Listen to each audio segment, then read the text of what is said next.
Hello and thanks for joining us from our studios in Israel. Coming up in today's newscast, Israeli ministers try to delay an outpost evacuation, ILTV goes live on day 2 of the Jewish General Assembly in Washington, D.C., and a new F-35 training compound starts to take form. I'm Aaron Porras, here with the latest news in Israel.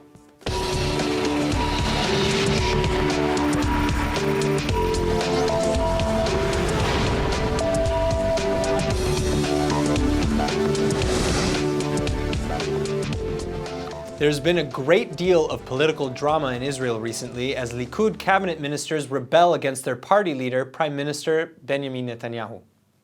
The renegade lawmakers are taking action to preserve the illegal Amona outpost against the wishes of the Prime Minister. They're hoping to circumvent the High Court which ordered Amona to be dismantled by December 25th because it was built on privately owned Palestinian land and without proper permits. Residents say they should be able to stay because Amona was financed with a government grant. Deputy Minister Tzipi Hotoveli agrees, and Education Minister Naftali Bennett has been insisting that the bill had to be approved by the Cabinet's Ministerial Committee now, so there will be enough time for the Knesset to pass it into law.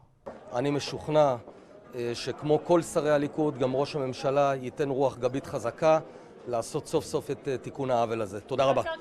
The Prime Minister, however, wanted his ministers to wait until the High Court rules on the state's request for a 7-month delay in the demolition of the 40 homes at the outpost. היועץ המשפטי לממשלה אומר באופן ברור שהעלאת חוק ההסדרה לפני קבלת תשובת בג"ץ יכולה לפגוע קשות, ואכן הוא אומר תפגע קשות, בסיכויי הדחייה. ומנגד יש גם זמן אחרון להעלאת החוק על מנת שיעבור בזמן במקרה שהדחייה לא תתקבל. ולכן היום בישיבת ראשי מפלגות הקואליציה אנחנו נבחן בשיקול דעת ובאחריות את האפשרויות העומדות לפנינו. ואני רוצה להדגיש, אין מי שדואג להתיישבות יותר מאיתנו. But the bill passed anyway, and tomorrow it's going to be submitted for debate at the Knesset. Netanyahu wanted to hold off on any major policy changes until U.S. President-elect Donald Trump takes office, but it doesn't look like his hopes will materialize. Just days after the Palestinians observed the 12th anniversary of Yasser Arafat's death, there's a whole new round of accusations over who may have been responsible for his demise in the first place. Palestinian President Mahmoud Abbas unleashed the latest spate of infighting during an official memorial ceremony in Ramallah.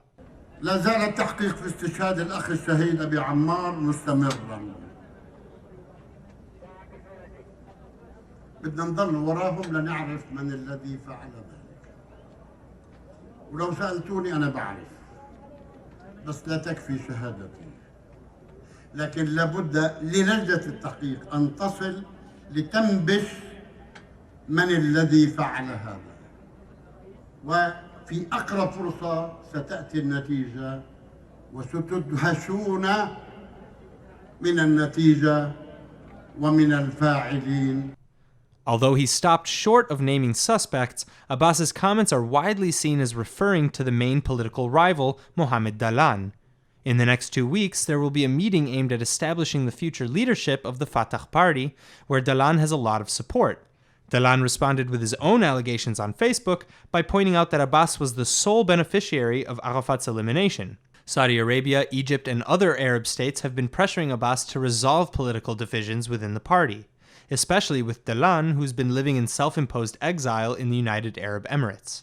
Arafat died in the year 2000, and the official cause of death was a massive stroke, but an autopsy wasn't performed at the insistence of his widow. Several subsequent forensic tests have failed to show any signs that he was poisoned, which is the most commonly cited cause of death among Palestinian conspiracy theorists.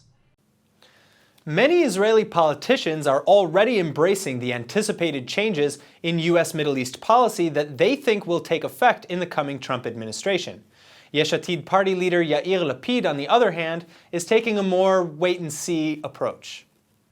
The head of the centrist faction says that he wants to remind his colleagues in Knesset that Trump will only be inaugurated in January and that it's still too early to be jumping to any conclusions. Lapid's cautionary remarks come in response to perceptions from the right that the incoming administration will stop trying to push the peace process with the Palestinians and reverse its long-standing opposition to Israeli settlement building in Judea and Samaria.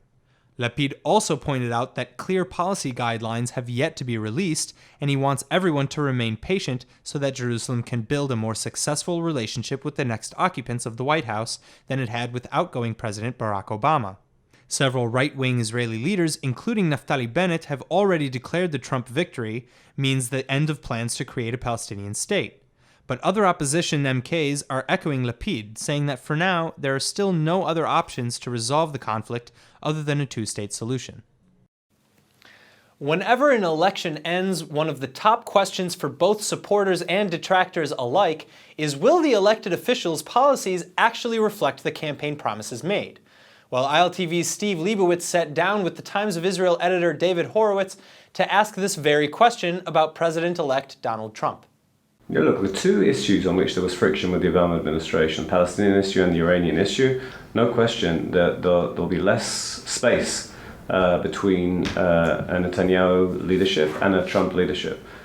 Trump has, people around Trump have indicated, I don't think, I think one of the issues about Trump is you're not exactly sure what's going to happen, which is one of the reasons why I think that in the polls of Israelis, even though they were a bit wary of Hillary Clinton, they tended to prefer her because Israel needs kind of a reliable and stable Washington. So there's no certainty exactly about Trump on the Palestinian front, but it would be surprising if there was a harder relationship on that issue. And on the Iran deal, Trump has been very, very critical of the Iran deal. Again, not exactly consistently. At times, and in fact in the same speech to AIPAC earlier this year, he said at one point in the very same speech, I'm going to scrap that deal and I'm going to have to ensure that it's enforced very seriously. But you're right, the two key areas on which there was friction between the Netanyahu government and between the Obama administration, and between the two of them personally, there's not going to be that kind of friction between Netanyahu and Trump. One more promise that he made in his campaign was to oppose the idea of a Palestinian state in the middle of the land of Israel. Minister Naftali Bennett is already saying that the notion of a Palestinian state with the election of Donald Trump is now dead. Do you think that's an exaggeration? Will Trump, President-elect Trump, be less supportive of the notion of a Palestinian state than was President Obama? I don't think anyone in Israel can be talking about or thinking about holding Donald Trump to his promises. He's the president now, right? He runs the world. Let's understand the significance of that office. I mean, the notion, I'd be surprised if Bennett used wording like that, but the notion that an Israeli education minister will be seeking to impose conditions on a person who's come from nowhere with no political experience and won decisively, and other people are going to tell him what to do. I don't think people are going to be telling Donald Trump what to do, least of all ministers in the Israeli government. Well, he's trying to tell Trump. He says to him, and this is Bennett's words, Trump's victory is an opportunity for Israel to immediately retract the notion of a Palestinian state in the center of the country, which would hurt our security and just cause. This is the position of the president-elect, as written in his platform, and it should be our policy, plain and simple. Bennett, in effect, wants to change Israeli policy based on the new president so that we're in line with his policy. So I'm not saying that won't be the direction that a President Trump will lead America into, but I am saying that if he chooses to do something different, statements by Israeli ministers are not going to move him. This man has won the leadership of the world.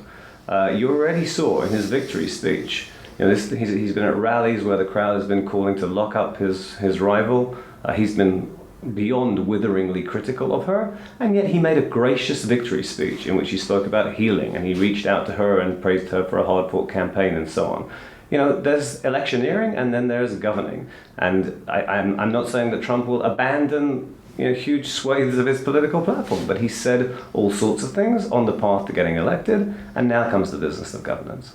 Another campaign promise made by Trump was to move the American embassy from Tel Aviv to Jerusalem. Others have promised in the past. Trump made the promise. He said he's going to keep it.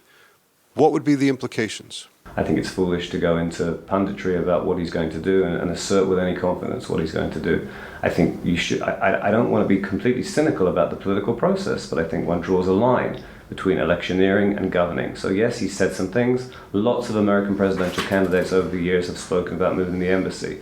He said internally contradictory things about the Iran deal. We know he thinks it's a bad deal. How exactly he's going to handle that? He said lots of things. I would say we're in a clean slate now. We have a man who many experts, most experts, thought was not going to win the presidency, who has defied all the supposed expertise, all the extraordinarily sophisticated statistical algorithms. Now he goes in there, he's won this election. I think it would be a foolish person who said, well, obviously he's going to do A, B, and C. We know where his gut is. We know where he's coming from, the nuances, and in some cases they're more than nuances, the pillars. Some of the pillars of foreign policy, I think we should wait and see. David Horowitz, Editor-in-Chief of the Times of Israel. Thanks so much for being with us at ILTV. Thank you. It's day 2 of the Jewish Federation's 2016 General Assembly in Washington, D.C., where ILTV's Natasha Kirchuk joins us again via Skype. How's it going, Natasha? Hi, Aaron. All is well over here. We had another exciting day at the General Assembly where I had the chance to actually go around and ask young Jews how their Jewish identity has influenced their values and preferences, which is a particularly important topic right now following the elections. It turns out a lot of their responses were different from the responses that I would typically receive from Israeli Jews, so let's check it out.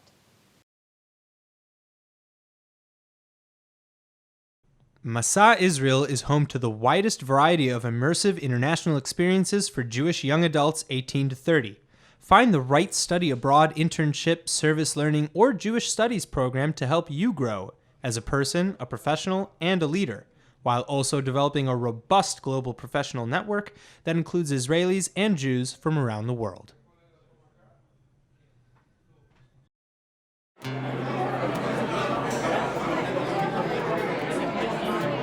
What does it mean to be Jewish? For Jews in the United States, this question often has a very different answer and meaning than for Jews in Israel. So today we're here at the General Assembly of Jewish Federations to find out why.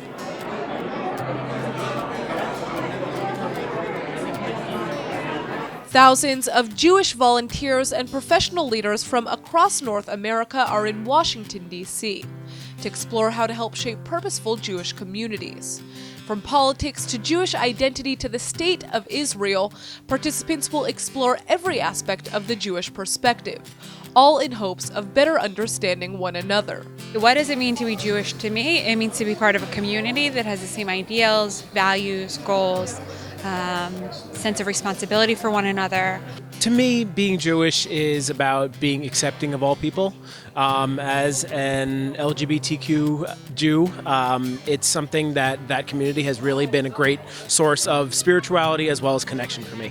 The key tenet of being a Jew, really for me, my views on Judaism is really taking care of each other, taking care of the community, taking care of the planet, volunteering.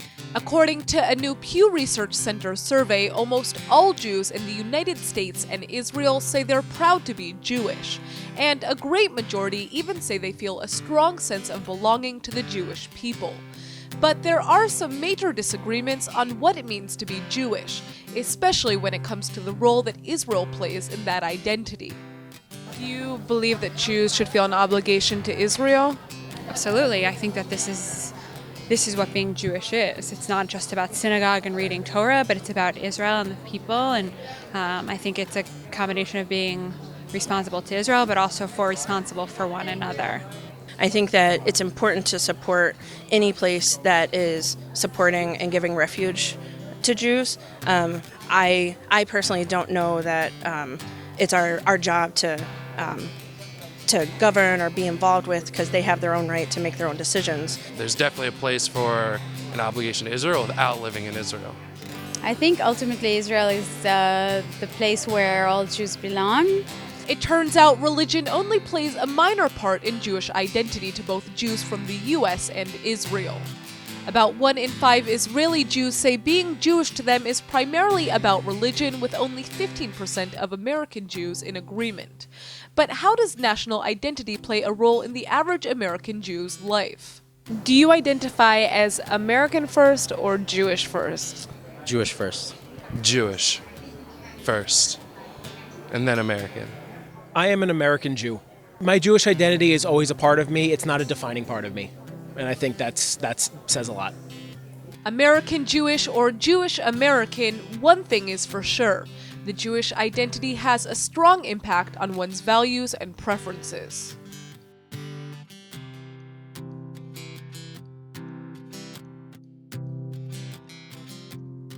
Turning again to ILTV's Natasha Kirchuk, who is joining us live from Washington, D.C., where she's attending the 2016 Jewish General Assembly. Hi, Natasha. Hi, thanks for having me back. So there are lots of amazing organizations at this wonderful event in Washington, D.C., and one of those organizations is Masa, which provides a unique array of programs, experiential programs for young Jews around the world. I myself actually had the joy of going on one of these programs. I did a kibbutz ulpan 7.5 years ago, so I feel very close to this organization, and I had the chance to sit down with two young girls who actually did a gap year plan with Masa. If you're a young Jew that's looking to have a unique experience in Israel, then it might be time to check out Masa, whether it's an internship, a gap year, or just living in the Holy Land like a local. This organization provides all the types of experiences you could want or imagine in the Holy Land.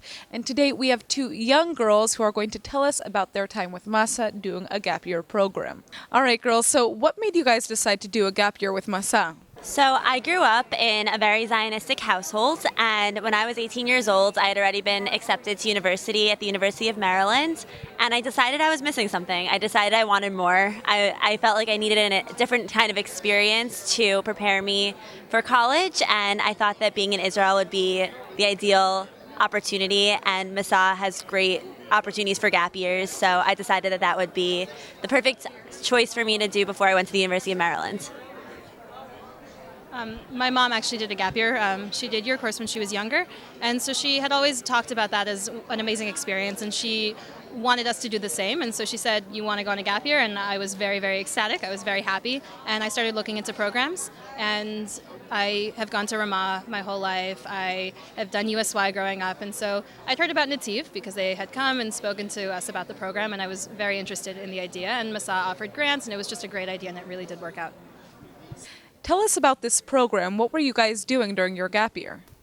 So I think the Nativ has the perfect balance of structure and also freedom. So the first half of the year, I studied at the Hebrew University of Jerusalem. I took a class in Perspectives of Islam. I took a class in Issues in Israeli Society. We took Hebrew. We took a Modern Israel class where we actually learned about different places in Jerusalem and got to see them firsthand. And we also just took a lot of Hebrew. So we really gained a lot of knowledge of the language. And the second half of the year, we both went to Kfar Hasidim, which is a northern youth development village, and it brings immigrant children, teenagers, to the village to learn English, to help them with their studies, for tutoring. And we also worked with animals and with children, and in a special education school. So lots of different opportunities. Also, Nativ had travel experiences for us. So we went on different tiulim throughout our time in Israel. We went to the north, the south, the desert, all over Israel. So we got to see the country. This may seem like a broad question, but how has this experience had an impact on your life afterwards? It has given me an opportunity to really live in Israel, to become more independent, become more self-sufficient, to really interact with my peers away from home, and to kind of figure things out. You're thrown in a new country, you have all these amazing opportunities around you, and you really have to take advantage of that and want to go out and seek it. And you're with other people who are going through the same thing, which is absolutely indescribable. And you really gain a lot of independence. You kind of start to learn a little more about yourself and about what you want to do and about what you're passionate about and what you care about. And that was very, very valuable. And it also has helped me kind of going back to college. I have these experiences, I can talk about them, I can really share more about who I am as a person, and I think that is really, really helpful. I also worked for Masa this past summer. I thought it was the most amazing experience of my life to have this opportunity to live and study in Israel. So I'm a Masa campus representative at the University of Maryland, so I've sent tons of students to Israel over the past 3 years since I got to school, and it's been an amazing opportunity to get to speak to them about my experience and let them have the same kind of experience. So I think that that's a big impact that Masa has had on me. Was Israel what you guys expected when you went on this trip, or was it different? I've grown up hearing about Israel my whole life. I actually have an uncle that made Aliyah 20 years ago, has raised his family in Israel. I have other family scattered around the country, and so arriving there, it was even better than what I expected. Really just being able to be in a Jewish environment with other people celebrating, and to have everything stop on Shabbat, and to be able to see people scrambling for the Chagim, and to see signs and billboards all across the country advertising things that were for you, which is not something that I get here in the States. It really, really was an amazing experience. Just the hospitality, the culture. People tell you, yeah, you can like go wherever you want, do whatever you want, but to really just meet someone on the street and at the end of a 5-minute conversation say, oh, if you're in town this weekend, we're having dinner for Shabbat. You should come over. Just to really see the hospitality, how people really look out for each other. That was something that I was not expecting, and that you hear Israelis are a little rough or they're very pushy, but there really is a sense of community that we don't have here in the States that I really found welcoming. Would you girls recommend this type of trip to other people who are considering taking a journey to Israel? So I work on that all the time. I think that everyone should have the opportunity to live and study in Israel. It has not only made me the person I am by having this experience to live independently of my parents and in a different time zone, but it's also just given me the opportunity to see Israel for what it is and to appreciate the good, the bad, the everything, and to be able to show that to other people is just an amazing, amazing, amazing thing to be able to do. What programs through Masad give you that Taglit and other shorter trips don't give you is this sense of not being a tourist anymore. You really get to break out of that, and you get to be a local, and you get to go food shopping and go to plan different tiyulim across the country, and like go on hikes and go to the beach and really kind of make the country your own. And you become comfortable with the bus system and just feeling like I belonged and feeling like this was a place that I have established my home and I'm comfortable and I can go back whenever I want and hop on a bus and I understand how things work. Really not feeling like a tourist anymore and really feeling like a part of the country is something that this trip was just, it was an invaluable experience, and I'm very, very happy that I had the opportunity to spend a greater amount of time in Israel. Having had this experience, what do you expect your relationship with Israel to be in the future? Israel is a part of everything I do at this point in my life. Right now, I intern for APAC. I have a really big leadership responsibility on my campus. I am planning Israel Fest at the University of Maryland, which is an event that we have a camel. It's 3,000 students. It's just a big deal. And everything I do, I think about Israel. I think about my gap year. It didn't end when I left Israel. It continues and will continue to shape my life, I'm sure, in the future. Whether or not I decide to make Aliyah, I think in America it's just as important that we need people to be pro-Israel and to represent Israel in America. So either way. I have gone back to Israel multiple times. I took a trip last winter break, and I'm going again this winter break on a trip for Jewish and non-Jewish students to really work on advocacy and to show other students on campus that Israel is not just a place for the Jewish people, that it's not the black and white, issues are not as black and white as they've been portrayed in the media, and I'm very excited about that. I really, really do want other people to experience Israel and to see what Israel really has to offer and what an amazing country it is and the contributions that Israel gives to the rest of the world. And that is something that I've really made a part of my college career. I'm on the board of SAFI, the Student Alliance for Israel, on our campus, the pro-Israel group, and I really, really have made it my job almost to advocate for Israel, because it's something that is so important to me, and it's been such an integral part of my identity and the identity of the Jewish people, and I really want people to know that, and I really want people to see that it is a complicated, amazing, wonderful society, and that's something that I really feel strongly about and want to share.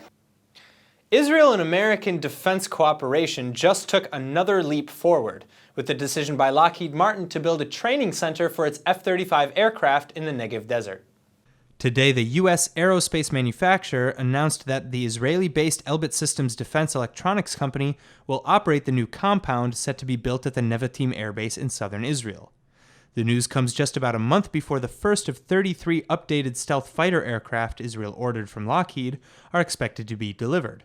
According to the Israeli Ministry of Defense, industrial cooperation between the Jewish state and Lockheed came to $993 million even before Elbit won the tender. Lockheed spokesmen say that they selected Elbit because of its 3 decades of experience with trainers and simulators.